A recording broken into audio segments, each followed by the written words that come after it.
I've been fortunate enough to make six figures wholesaling every single year. At the end of the day, people want to be heard and understood. If you hear people, you understand them, even if there's other realtors, other wholesalers, other competitors, information online. I am a perfect example of that, that you can do great things and close deals without having a big budget. Shakira says the hips don't lie, and I'm only here to tell the truth. It's really about your money mindset at that point and what you believe that you deserve. That'll determine more than anything what you can make. I never did salsa dancing before, but now I'm a professional. Even though I never did wholesaling before, I realized that if I connect with the right coaches, get the right information, and just apply right away, I can get good at it.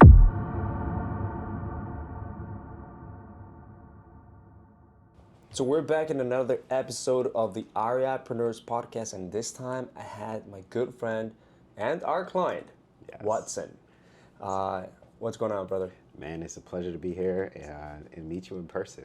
I love it, man. So there's a few things I want to talk about you, and people need to hear this because you've been closing consistent deals with a paid ads marketing system. And I know you have other things going on as well. You're a wholesaler. Yeah. You, in the last 3 months, only from paid ads, you've closed over $50,000 in cash. You have contracts of more. There's a lot more in the pipeline. Absolutely. Yep. But you've also been at this game for some time now, and you are one of the top Jeremy Miner students and John Lalande students, who is a partner of Jeremy Miner. And Jeremy Miner is a big guy in the game, in the space of sales. Very true. Very true. NEPQ, right? So you became a sales. You're becoming really good at sales, where we can call you, compared to the average investor and wholesaler, you're a sales master. And compared to the average, and obviously, dude, you're always working on yourself. Absolutely. You're always improving. So tell me a little bit more about the deals that you have closed in the last few years, in the last few months. What is it that you've been doing in wholesaling that made you become successful, close, several $10,000, $20,000, $30,000 deals, and a little bit of how that, having sales mastery ultimately allow you to close more? Yeah, and first of all, thank you so much for having me on the podcast today. It's definitely an honor, to be here and to be here with a vendor. I mean, I'm your client, so I appreciate the work that you do, Esteban, and how you're bringing leads into the business and giving me the opportunity to close deals. So I think at the end of the day, what I'm a huge fan of is controlling what you can control. And whenever we're talking about any type of sales environment, you can't control people's emotions, you can't control the outcome of a sales conversation, but you can control what you say, and you can control your approach, and you can control your process. And then by having a very consistent process, you can have a predictable way to determine how much you're going to make, what your revenue is going to be, what the outcomes are going to be.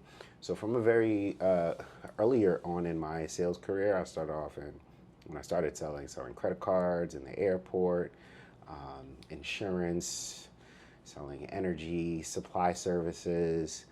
It became very apparent that the better salesmen always had a script, and they always had a process, and they always had ways to overcome objections. So in wholesaling, I just took that same mindset and applied it to wholesaling. So starting off, obviously didn't have a lot of money to go into it.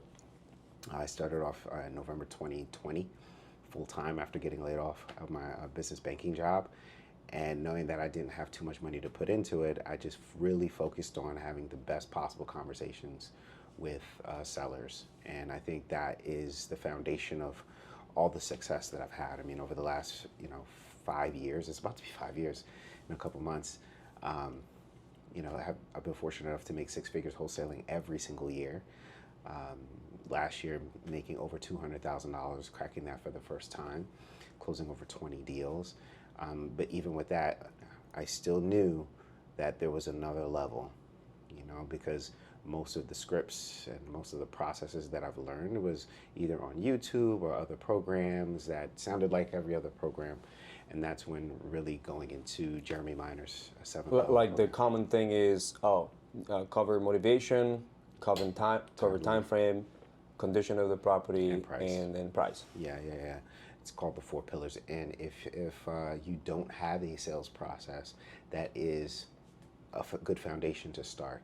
But then what you'll find out really quickly is that you'll get into very logical based conversations and price based conversations with your sellers. And you're uncovering the problems, but you're not connecting that problem to a solution, or you're not creating what Jeremy calls that gap, right? And through that NEPQ process, which we could get into a little bit later, what you're doing is not only understanding what the pain points are, you're understanding how those pain points are impacting them personally, and also getting them very clear on the solution or the result and the outcome that your property owners want, and then creating that gap and crafting your offer to close that gap. And that's been the biggest changer for me over like the last year. And that's how I got to you, really. So after getting the training, improving my sales ability, I was closing my warmer leads. And at that point, I realized that the biggest constraint that I had in my business was that I just didn't have enough people to talk to. Yeah. And if I just took the same sales process and applied it over, a number of leads instead of old leads, newer leads that are coming in an inbound fashion where people are reaching out to you for the service that you want, as opposed to you cold calling and reaching out to them, which is a completely different conversation. I knew that with a great sales process and consistent lead flow, the skies are the limit. Dude, that's huge. And a lot of people do not understand the level of awareness and the level of consciousness that these leads have compared to, I don't know, you reaching out to an agent and an agent giving the referral, or you doing Cold outreach or whatever. Yeah. The level of awareness and consciousness of these sellers, of these leads, are so different that your approach to the conversation needs to be very different too. Yeah. It's a different conversation because you want to have conversations with people who need what you have to offer, right? That is, in essence, in my opinion, the purpose of marketing, right? To sift through the world of people who have needs and find your audience, the people that you can serve at a very high level, which isn't going to be everybody, right? But if you can identify your ideal client, and in this case, it's distressed homeowners in a neighborhood or a market that you're familiar with and you do business with, and just forget about everybody else, and you get really good at what you do, you can definitely close deals, as opposed to just reaching out to people where if they do a deal with you, it's more them helping you because you're looking for business, as opposed to you helping them where they're calling in to get the service that you have to provide. It's a completely different conversation. Obviously, the conversion rates are going to be higher when people are calling in or filling out online forms. So it's been a game changer for me. But still, there's the different problem solution cycles, I call it like that, where you get a solution, but you still have there's a problem that you need to be aware. Absolutely. So even if they come in inbound and they're reaching out to you, the leads are technically better, but at the same time, since your conversation is to be better, and there's also looking around in the internet, that means that now there is more competition. Yeah. Now there is people that think that they know it all and they're educated. Yep. There are people that they want the in the high price or whatever. Very true. There's also people that just they have been burned before by other people. Right? Absolutely. And what that just goes to show is that by the time someone fills out an online form via an inbound lead, they have a problem. They're in some sort of distress. The reality is, I believe it's anywhere between 80 and 85% of all homes throughout the United States are sold on the MLS through a realtor. The other 15% are sold for sale by owner and off market. Everybody knows that you can use a realtor. Everybody knows that you can sell the house on your own, right? And now everybody knows about wholesalers, right? So by the time they get to you, you have you have somebody who's not only motivated, but somebody who's probably educated on all the other options, and they're looking for someone to craft the solution specifically designed to help them solve their problem. And I think that if you approach it that way, you can have all the other competition in the world, but at the end of the day, people want to be heard and understood. If you hear people, you understand them, even if there's other realtors, other wholesalers, other competitors, information online, you getting to know someone intimately and understanding what that problem is, what their solution is, creating that gap and crafting your offer to help them close that gap, you'll win every time, every time. Yeah, 100%. You did a masterclass in front of the sub-2 committee That was fun. That was in Broward, Yeah, right? yeah. That was in Miramar, and that was really, really good. I think listeners of this podcast need to go to the YouTube channel and actually look at it because it's being posted there. And if it is not posted, just like let me know in the comments or like let me know and I'll definitely send it to you guys. But you covered this entire thing, like how to turn no into an ultimate yes, and how to make sellers never give you basically an objection by going through the NEPQ process, right? Yeah. And so you covered it really well. I want to be able to talk about this a little bit here and a little bit later. But let's talk real quick here. So how much money have you made so far with online leads, paid ads leads, and like tell me a little bit more about those leads. Yeah. So so far we've gotten a little over 70 leads over the last, I would say it's been almost 5 months now. Yeah, 70 leads over the last 5 months. Our ad spend, to be completely transparent, we're doing like $60 a day, right? In ad spend, that's equating to what, $1,800 a month over the last 5 months. So that's less than 10 grand, right? It's probably closer to like 4 grand in ad spend. And we've clocked over $50,000 closing four deals through inbound leads. So just to give a little bit of a background about like the size of my team, it's just me, one admin, transactions coordinator. That's it, right? So for anyone who is looking to like just get into this at the bare minimum and think you have to have a big budget to close deals, I am a perfect example of that. The fact that you can do great things and close deals without having a big budget. But with a great sales process. You have to have a good sales process. You have to have That's the biggest difference. Yeah. So you have to have a good sales process. So in terms of like those numbers, I've run paid ads before through Google PPC, and I saw the power of it back in 2021. Actually, in 2022. I ran some Google PPC ads. I had an investor actually who I sold him a deal. We made $27,000 on the assignment, right, for the deal. And he was like, holy crap, Watson, like, how do I get some of this wholesale money, right? I mean, he's like, I have no problem paying you $27,000 for the deal, but how do I get in on this?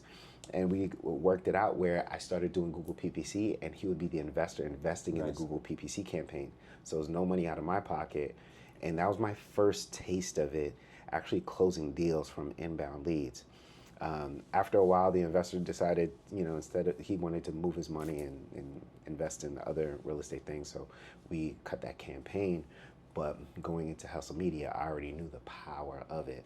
So yeah, what is it? $50,000 in revenue, spending less than 10K. That's a 5x return on invested profit, and because you still have other contracts, but they're not closed just yet, right? Oh yeah. I mean, we have a couple of really big deals. Actually, while I was here in Miami, what was it, 2 days ago?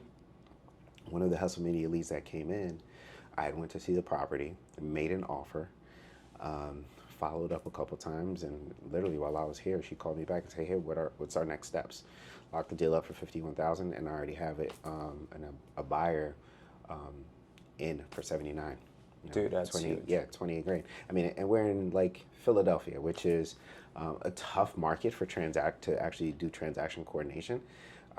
Tons of title issues in Philadelphia, and the average property price is around $250,000, like the median price. But you know, in some neighborhoods, you get them for 50, you sell them for 70. You get Yeah, them for 80, you sell them for 85, or you get them for 100 and you sell them for 130. Yeah. So there's plenty of opportunity there. Yeah, and also I have to say that you're playing with the bare bones minimum. Minimum. We actually almost never now allow clients on getting only $60 a day. That was like 2022, 2021 like budgets. Yeah. But that's because it was also cheaper to get leads back then. We only allow clients to do $100 a day. Really? Right. Yeah. So you're one of the lucky ones essentially that we're allowing to do that just because of your skill sets, right? And I saw something different in you, and I know that Over time, we'll increase it, right? We'll increase it. Yeah. But in order for me to do a better job on setting better expectations with clients, I need to give them enough volume, because if there's no volume, depending on the market, with only $60 a day, they'll go crazy because low volume, and then they don't have sales skills, and I need to be able to play that balance, right? Yeah. So while we get them better in the sales, like our job also as an agency is we're marketers, right? Yeah. But marketing is literally sales in creative, in words, in copywriting. Like, so we also need to be on the same page with sales, and we need. And it's a collaboration. I mean, the classic, quote is you can take a horse to water, but you can't make him drink. Like, marketing is taking the lead and bringing them to the water. Right, the sales ability is having that horse and convincing them that this water is good and you need to drink it. Yeah. Right, and it goes hand in hand. So at the end of the day, you can do a great job as a marketer, but if someone doesn't have a sales process, then leads are going to waste. Yeah, 100%. So I want to meet Watson before real estate, and you're also a professional dancer. Yes. Salsa dancer. Yes, sir. Which is it's actually a very tough dance. Salsa is very intricate. Yeah, It is intricate. Very technical. Even some Colombians that are born in Bogota struggle with it because it's not hot weather, and so they're stiff. They dance like white people. So, but like, oh my gosh, I mean. It requires a skill, right? And you've been doing that professionally. Absolutely, yep. For how long have you been a salsa dancer? Man, it's a little. It's about 15 years, 16 years. I've been dancing. So I mean, probably as a professional, a little bit more than a decade. Dude, that's actually a lot of time. It's a lot of. I should have a PhD in this dance thing. I don't know why I don't. Yeah. So, and no ladies are saved from you. I mean, I can dance with them all, man. I can dance with them all. They say that dancing is like the best way to approach a woman and actually impress a woman and have create some sort of relationship. Yes. Listen. Shakira says the hips don't lie, and I'm only here to tell the truth. All right, so Watson before real estate, what was it? Before real estate, I did become a professional dancer. But I was always interested in real estate. So, like, just to give some background, at 19 years old, working at the bookstore in the Philadelphia International Airport, during my shifts, I would just like crack open books. You look like a bookstore type of guy. Like, yeah, right. Like, it would make sense at 19 for me to be, working at the bookstore, and I would just crack open books. One of the first books I've read on business was the Cash Flow Quadrant. From nice. The Rich Dad series. Long time ago, right? Yeah, long time ago. We're talking about like 2004 or 5. Yeah. Right. And that really sparked my interest in real estate. But growing up, I only watched my parents, who were both born in Haiti, Haitian immigrants. I'm first generation Haitian American. I saw them both work 9 to 5. So I didn't know anything about entrepreneurship or passive income or starting your own business. So after like reading those books and understanding the real estate side of things, I ended up getting a sales job. My brother put me onto a sales job in the airport selling credit cards. And instead of making like $7 an hour, I would see him make like $1,200 a week just talking to people, right? And my first job was at Sbarro's, like making pizza dough, right? And like working at coffee shops making espresso shots. So I'm like, you mean I don't have to like carry things or make pizza dough or serve coffee, and I could just talk to people and make money? So then that's how I cut my teeth in sales. And over the years, I realized, hey, look, if I have a script and I'm able to overcome objections, because think about it, in the airport, people are not coming in for a credit card. So within 1 minute, I'm getting people's income, Social Security, and signing up for a credit card with this high interest rate. You know, I have to build rapport quickly. So life before wholesaling consisted of me learning that with sales, you can control your income. I felt as though I had so much control and potential. Like the better I got at sales, the more money I made, and I could disconnect my income potential from time, how much time I spent on something.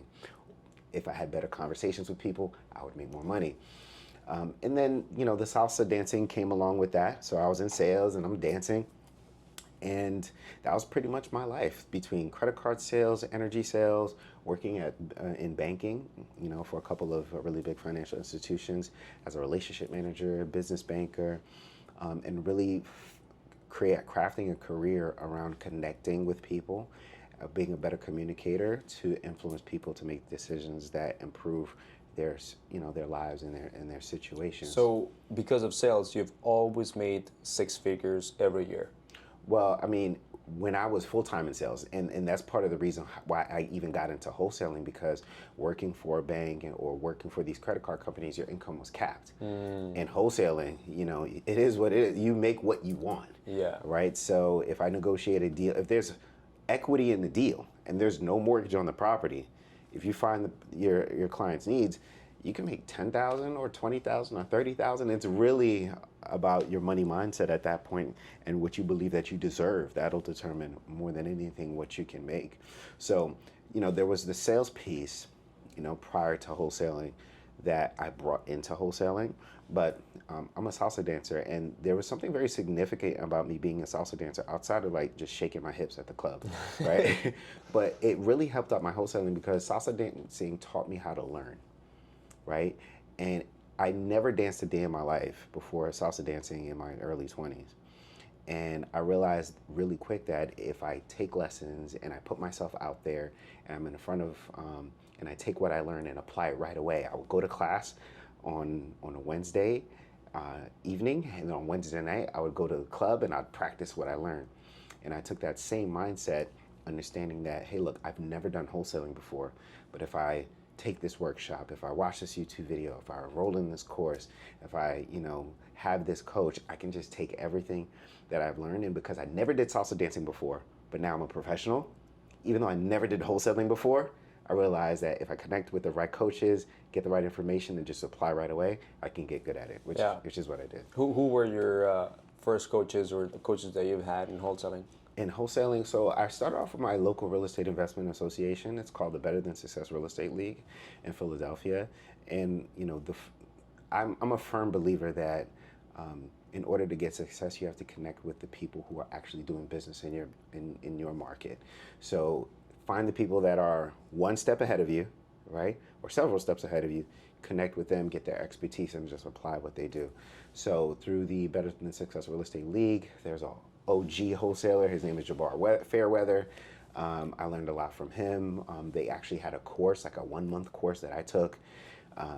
And that's how I learned about the back end of what does it take to run a 6-figure per month wholesaling business. And I just took what I learned. And although I didn't start earning 6 figures a month right away, but I had a framework, something that I can confidently do simply because, you know, I saw people already doing it in my market, and I just copied and pasted what they did. It was a 1-month course? Yeah, it was a 1-month course every single Sunday. These wholesalers, it was like it was in person? It was virtual. Oh, it was virtual. It was all virtual, yeah. We'd be on for like maybe 2-3 hours. So tell me the few steps, if you can explain it, Yeah. the entire NEPQ sales process. Let's dive into it. Yeah. So NEPQ stands for neuro-emotional persuasive questioning, right? So the way that I think about the process is how to engage with the human being, right? The mammalian part of the brain, right? In a very emotional state because people make emotional decisions. Uh, in a sales environment, most of the decisions are made because people just feel like making the decision and how to tap into what's going on in their brain, what's going on in their emotions and how they feel, and how to craft persuasive questions in order to make that happen and influence and shape behavior in a way that that benefits your prospect. So my philosophy that sales is simply the art and science of having people do something or influencing people to do something that's in your best interest as a salesperson for their best interest as a prospect, right? And crafting that solution. Yeah. Yeah, that's look. Sales to me is ultimately the art of truly understanding what people really need and actually helping them with something that is specifically for them. And for example, I just literally had basically a sales conversation with my girlfriend's mother because Oh. she's going through a tough situation, and you Yeah. know, no one, she says, no one is listening to me. The doctors are not listening to me. These doctors are not good salespeople, by the way. Yeah, The yeah. doctors are not listening to me. Yeah. And then I need to get better in my health, and then I listened Of what course. was going on, the issue, Yeah. and then I wanted to like see their desires, like where she wanted to go. So like she started seeing it like this big gap, Yeah. and then I know, for example, a doctor in Mexico that does self-generative stem cells, Yeah. Oh, that's and cool. she before actually was telling me like, hey, she would never consider going to Mexico, Yeah. but as I was asking her questions, she ended up being felt under. She felt understood. Heard and understood. She heard and understood. I got things out of her that she's never actually told anyone, and not agreed on doing that, such as traveling to another country. And That's it. when I presented the potential solution, the possible solution, she's like, I'm not opposed to it. You know what I mean? Opposed. Yeah. You're shaping thought and behavior by helping people, by putting people in a position where they feel heard and understood. Yes. Right. So back to your question about the framework for NEPQ, it really is. There's several phases to it, right? So going into the method, the first phase is the connection phase, the rapport phase. Second phase is the situation phase, really understanding like what's going on with the customer, and then creating that seed of doubt as to why they're on the call and how we could potentially help them. Understanding the problem, that problem awareness phase, and I think the the biggest thing that a wholesaler, specifically a wholesaler, can take away from that problem awareness phase is not just understanding what the problem is, but how does that problem impact your prospect viscerally in that moment. Two people can be going through foreclosure, but it's impacting them in two different ways. For one person, what's really threatening them is the impact on their credit score. For another person going through foreclosure, it could be the way that it's impacting their relationship with their spouse. And so your conversation from the problem awareness phase is really going to be down to not what the problem is, but how it's impacting them personally. And then from there, you go into that solution awareness phase. Okay, this is the problem. This is how it's impacting you. What is your ideal outcome?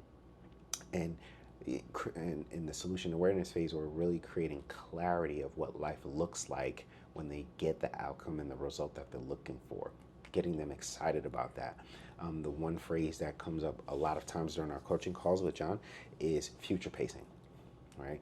Getting them really clear on where they want to go and have them tell you, right? And this is the persuasive questioning part of it, crafting questions so that they can express to you what their ideal outcome is, not what you think it is as a salesperson, right? And then from that solution awareness phase, you get into some consequence questions to create some urgency, and then you just make your offer, and then handle whatever objections comes after that. But in all honesty, I've realized that if I go through those phases correctly, the connection phase, situation phase, problem awareness, solution awareness, and then just crafting my offer and presenting it appropriately, what'll happen is I'll overcome objections throughout that whole entire process, where by the end of it, sellers are selling themselves. Yeah, yeah.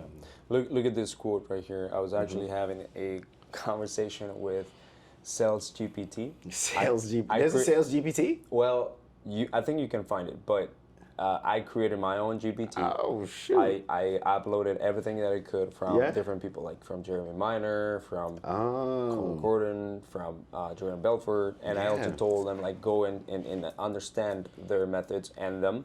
So I actually talk with ChatGPT sometimes when I can't explain something to my salespeople, my closers, or I want to tell them something, and so I go to Sales GPT, that like actual coach basically. And I'm able to like frame it better. So because look, I'm not like a natural salesperson. I had to learn it. I have a very logistical, analytical mind. It comes from engineering, from the way that I do things, the way that I think, you know what I mean? Very analytical. Listen, just hanging out with you for the last couple of days, I realized that. Like, you are very straightforward. 1 + 1 = 2. There's no emotions behind that. It is what it is. Like, we're not playing that game. So, you need some finesse. We need to install some finesse and some NEPQ into your process, bro. I need to. But learning sales have allowed me to unlock all of these things. Yes, you know what I mean? So there's this quote: people don't take action based on logic. They move because of contrast and clarity. If we don't frame value, they'll compare, this is for a question they'll compare us to any other person that can actually do the same thing as you. That's true. People, I mean, the thing is, when we're, especially in the wholesaling space, we're not selling real estate, right? We're not buying and selling real estate. We're buying and selling changes of behavior, right? And that's really the game that we're playing.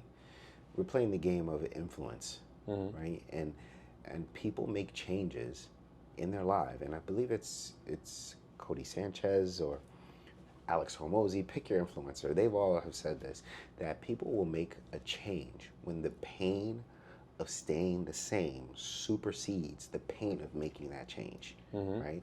If you had to stay where you are, if you have a job and you're comfortable, you're never going to make a change.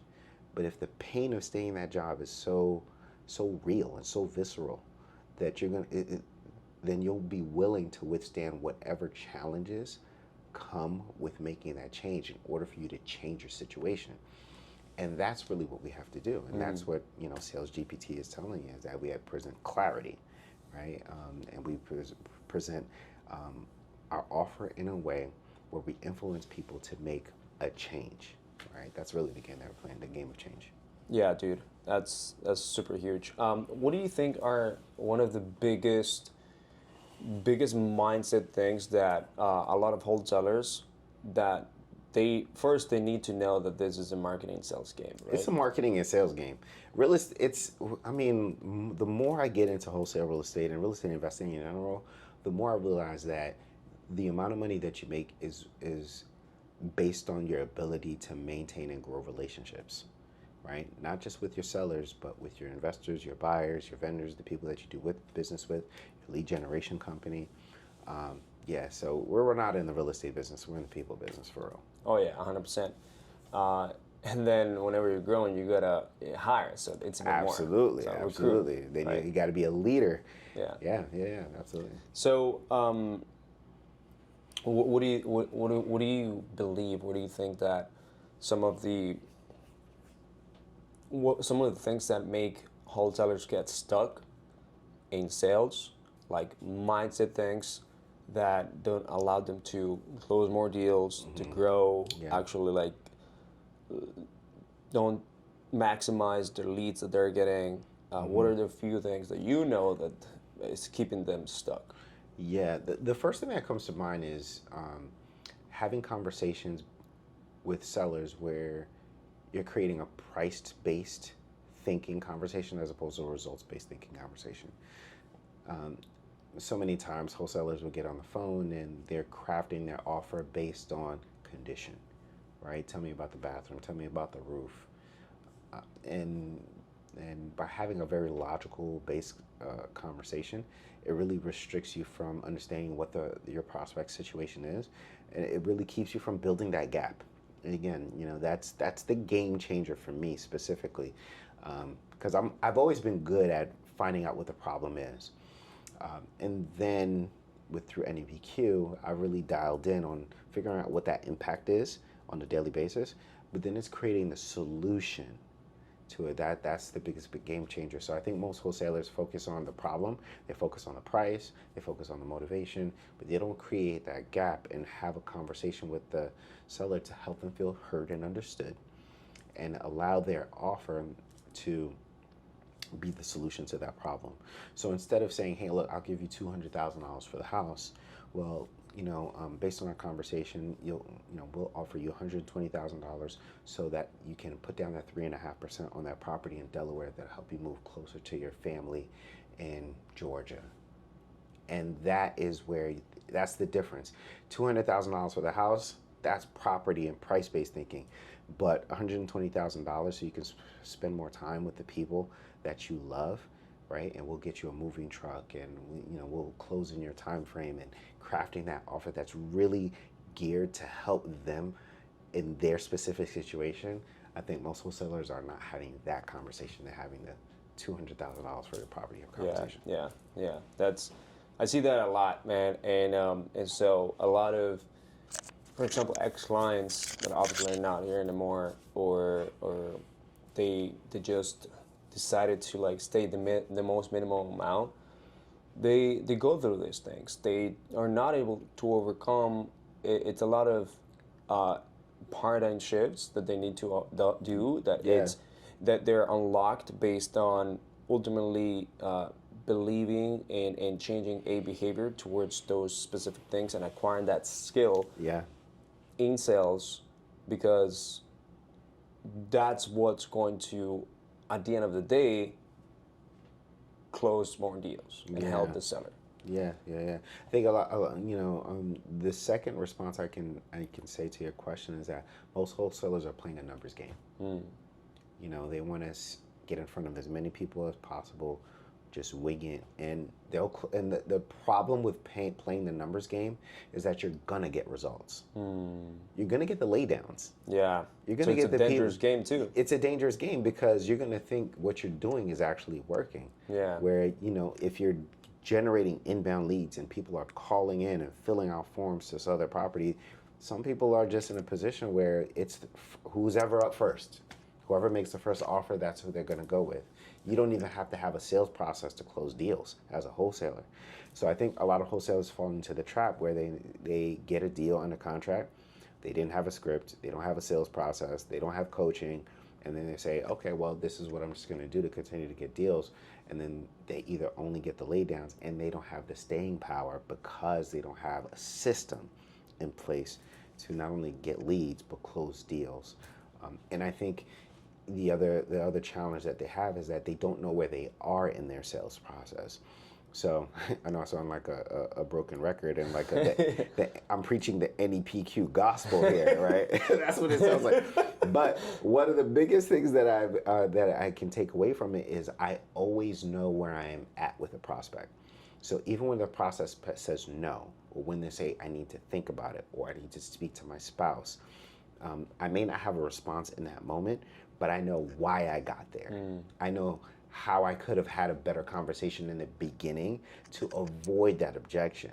So, and I'm a huge control freak, right? Any girl that I've ever dated will tell you that Watson likes to have control, right? But with that, it just means to me, in having a conversation, sometimes I would think in the past, prior, like, dang, what could I have said? What could I have done? Through the NEPQ process, I know that, okay, if I lost a deal, I know why. And if I got the deal, I know why. And if I don't have the deal yet, I have a plan in place in order so I can structure, for me to structure a conversation to give me the best possible way to get that deal if I don't have it yet. Yeah, nice. What's the next steps for you and your wholesaling business, man? Leadership. 100%. Okay. What do you mean by that? So leadership, so I'm going to be making some pretty big investments into hiring this year. We've got like we mentioned, we've got a couple of leads under contract through Hustle Media that are going to close. And, you know, my mindset now is to really buy back my time, Dan Martell style, right? To really buy back my time. And now we're going to be talking about Dan Martell next episode. yeah. I'm a huge fan of Dan Martell. I think like I'm going to be the black version of Dan Martell. Right? The Negro Dan Martell right here.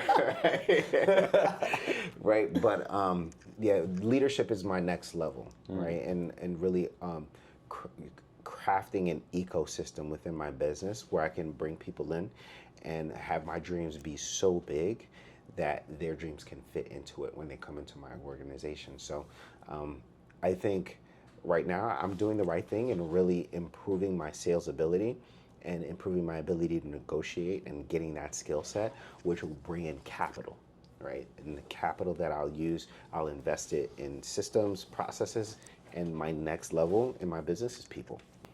Growing, hiring, recruiting some people. Like I've been in that, right? And I've done it with my business partner. I've done it by myself as well. You told me though that you wanted to create a business, a lifestyle business. It's a lifestyle business. Right now it's a lifestyle business. Let me ask you this. Let me ask you. Be very honest with you. Yeah, 100%. And I'd love to challenge you if that's okay. That's perfectly fine. So, do you really think that when you start hiring people that it's going to be a lifestyle business? Or at what point do you think it's going to be a lifestyle business? Okay, so define lifestyle business. The way that I see it is that you work for your lifestyle as opposed to you build the business so that you can just get fully freed up from everything that you want so you can choose.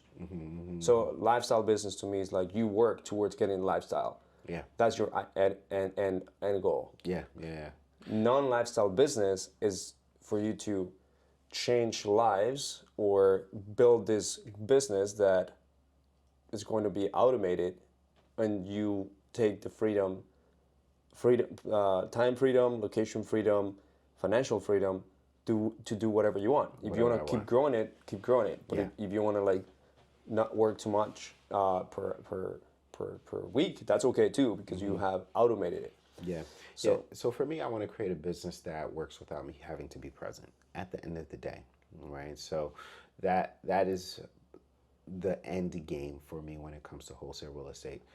And I think, again, no matter where you are in the process, my opinion is that becoming a better negotiation unlocks the world of freedom for you as an entrepreneur in the wholesale real estate space. So that's that. With that being the goal, I think, and I believe that leadership is going to be key to be able to work through people. And yes, I want the lifestyle business. I want to be able to, close deals without me actively having to be present. So that is the next step for me. Okay, that's good, man. So are you thinking about like an order of hiring at this current moment? Or? Yeah, so I had my admin unfortunately leave me about a couple weeks ago, right? So I'm going to be looking for a new admin, a new executive assistant. From Philippines? I've only worked with Filipino executive assistants, and I've been very fortunate to have some excellent virtual assistants. But really now I'm really going to go in Q2 2025, as we're speaking right now. I really want to start to implement AI into the business to handle admin tasks. And I was actually talking to someone earlier today who is an entrepreneur, and I was telling them about how AI is not going to replace people. AI is going to replace people who don't use AI. So my next admin, I would they're going to have to know and understand AI so that they can become more efficient as well. So that's going to be the next hire, hiring an admin to, again, free me up, so that I don't necessarily have to send out contracts. So I don't necessarily have to draft marketing material, follow up with investors and buyers, create automated drip campaigns. All of that can be managed through an admin. We can also help you with that, by the way. Like, we can help you automate that part through the CRM. Yeah. And you guys actually do. Like, you guys have an automation system that's actually pretty diverse, and it works pretty well. But from an admin perspective, for those ad hoc tasks during the day, while I'm on the phone, if the title company needs us to send them a document, I don't have to stop my flow. I can either have my transactions coordinator or my admin, or AI, ideally, be able to handle that, manage email inboxes, manage my calendar. So that's going to be the next step, hiring an admin who is well versed in AI and have those two really tackle the day-to-day tasks that are important but don't necessarily need my attention. And then from there, it's really leveling up the sales force for me through lead management and acquisitions management. So once I have the admin tasks done, lead management, acquisitions management, and I think once I get that locked in, I'm gonna be coming to Miami a lot more often. We gonna be on the beach, bro. Deals will get closed. We'll be on the beach. Let's go. Let's go. Are you in Joan Lalande's mastermind for this, or who are you? Well, the great thing about being a part of his coaching program, they under-promised and over-delivered. Oh, really? Nice. Yeah, they did, because I joined only for negotiations, only to have better conversations with sellers. But there are 5-6 calls a week, every single day. That's a lot. Sometimes 2 calls between dispositions, marketing, setting up your ad campaigns for yourself if you want to do that. There's an owners only call to talk about leadership and hiring and how to make those decisions. So it's a very comprehensive program, really just not on how to negotiate better, but how to scale your business. Because that looks good. You know, I didn't expect that, but it's been a game changer for me, because I'm learning things about the business itself that I didn't know beforehand. Nice. That's good, man. Well, thank you for being here in the podcast, brother. No problem, man. And listen, coming to Miami. If you are a client and you're listening to this, you can also come to Miami. Come through. We don't take everyone, but if you dance salsa, listen, I might go to Ball and Chain tonight, man. Shoot. Yeah, I might be out here dancing. Yeah, and you know, who knows? I might go to Philly at some point. Yeah, man, you're more than welcome to come to the city of brotherly love. You know, I'll treat you. Sounds good, brother. Yeah. Thank you so much. If you listen to this podcast and you loved it, you got value out of it, it only takes about 60 seconds for you to share this with anyone in your circle. Also, leave us a review real fast, whether that's in Spotify, whether that's in Apple Podcasts, or give us a comment in YouTube. And find me on Instagram, because I'm only on Instagram, at i.m.watson on Instagram. Or you can follow me on LinkedIn as well, Watson St. Solding. Yeah. And you'll find the Covenant Real Estate Investment Group there. I love that. And we're going to leave the Watson's training video that he did for Sub2 in the description below. So hope you guys love it. Hope you guys love this conversation. Let's keep having more of this conversation, guys. And this is our Entrepreneurs Podcast. Let's go.